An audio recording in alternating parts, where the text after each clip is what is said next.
Hi hello friends, welcome back to my channel. This is ನನ್ vlog. ಇವತ್ತು ನಾನು ನಿಮಗೆ ಇಲ್ಲಿ ಬೀಟ್ರೂಟ್ ಗೊಜ್ಜು ರೆಸಿಪಿಯನ್ನು ತೋರಿಸ್ತಿದ್ದೀನಿ. ಇದು ಮೋಸ್ಟ್ ರಿಕ್ವೆಸ್ಟೆಡ್ ವಿಡಿಯೋ. ಹಾಗೆ ಇಲ್ಲಿ ಬೀಟ್ರೂಟನ್ನು ತೊಗೊಂಡಿದ್ದೀನಿ, ಆನಿಯನ್, ಕೊತ್ತಂಬರಿ ಸೊಪ್ಪು. ಇಲ್ಲಿ ನಾನು ರುಬ್ಕೊಳ್ಳೋಕ್ಕೆ ಕಾಯಿ, ಈರುಳ್ಳಿ, ಟೊಮೊಟೊ, ಕರಿಬೇವನ್ನು ತೊಗೊಂಡಿದ್ದೀನಿ. ಆನಂತರದಲ್ಲಿ ಒಂದು ಕುಕ್ಕರಲ್ಲಿ ಆಯಿಲನ್ನು ಆ್ಯಡ್ ಮಾಡ್ತಾ ಇದ್ದೀನಿ.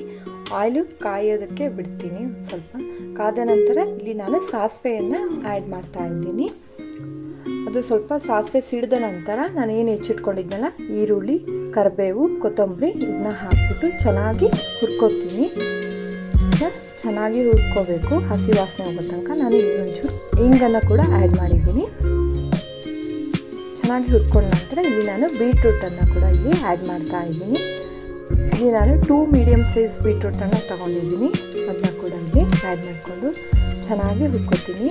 ನಂತರದಲ್ಲಿ ಒಂದು ಸ್ವಲ್ಪ 1/4 ಟೇಬಲ್ ಸ್ಪೂನಷ್ಟು ಅರಿಶಿನ ಕೂಡ ಇಲ್ಲಿ ನಾನು ಆ್ಯಡ್ ಮಾಡ್ತಾ ಇದ್ದೀನಿ. ಅದನ್ನ ಕೂಡ ಚೆನ್ನಾಗಿ ಹುರ್ಕೋತೀನಿ. ಅದು ಹುರಿತಿದ್ದಂಗೆ ಇಲ್ಲಿ ನಾನು ಈ ಕಡೆ ರುಬ್ಕೊಳ್ಳೋದಕ್ಕೆ ಅಂತ ಕಾಯಿ, ಈರುಳ್ಳಿಯನ್ನು ಫಸ್ಟ್ ಹಾಕೋತೀನಿ. ನಂತರದಲ್ಲಿ ಕಾಯಿಯನ್ನು ಕೂಡ ಇಲ್ಲಿ ಆ್ಯಡ್ ಮಾಡ್ತೀನಿ. ಹಾಗೆ ಟೊಮೊಟೊ, ಕರಿಬೇವನ್ನು ಕೂಡ ಇಲ್ಲಿ ಆ್ಯಡ್ ಮಾಡ್ತಾ ಇದ್ದೀನಿ. ನಂತರದಲ್ಲಿ ನೀವು ನೋಡ್ತಾ ಇರ್ಬೋದು, ಇಲ್ಲಿ ಸಾಂಬಾರು ಪೌಡ್ರು, ಇದು ನಮ್ಮ ಮೈಸೂರು ಕಡೆ ಮಾಡುವಂಥ ಸಾಂಬಾರು ಪೌಡ್ರು. ಇದನ್ನ ಕೂಡ ಇಲ್ಲಿ ನಾನು 2 ಟೇಬಲ್ ಸ್ಪೂನಷ್ಟು ಹಾಕಿದ್ದೀನಿ. ಅದನ್ನೆಲ್ಲ ರುಬ್ಕೊಂಬಂದ ನಂತರ ಇದಕ್ಕೆ ಕೂಡ ಆ್ಯಡ್ ಮಾಡಿ, ಏನು ನಾವು ಬೀಟ್ರೂಟನ್ನು ಹುರಿದಿಟ್ಟಿದ್ವಲ್ಲ ಅದಕ್ಕೇ ಆ್ಯಡ್ ಮಾಡಿಬಿಟ್ಟು ಚೆನ್ನಾಗಿ ಹಸಿ ವಾಸನೆ ಹೋಗೋ ತನಕ ಹುರ್ಕೋತೀನಿ. ನಂತರದಲ್ಲಿ ಇದನ್ನ ನಾನು ಸ್ವಲ್ಪ ಉಪ್ಪನ್ನು ಕೂಡ ಇಲ್ಲಿ ಆ್ಯಡ್ ಮಾಡ್ತಾಯಿದ್ದೀನಿ.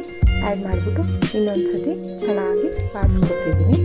ನಂತರದಲ್ಲಿ ನಾನು 2 ವಿಷಲ್ಸನ್ನು ತಗೋತೀನಿ ಇದರಲ್ಲಿ, ಕುಕ್ಕರಲ್ಲಿ.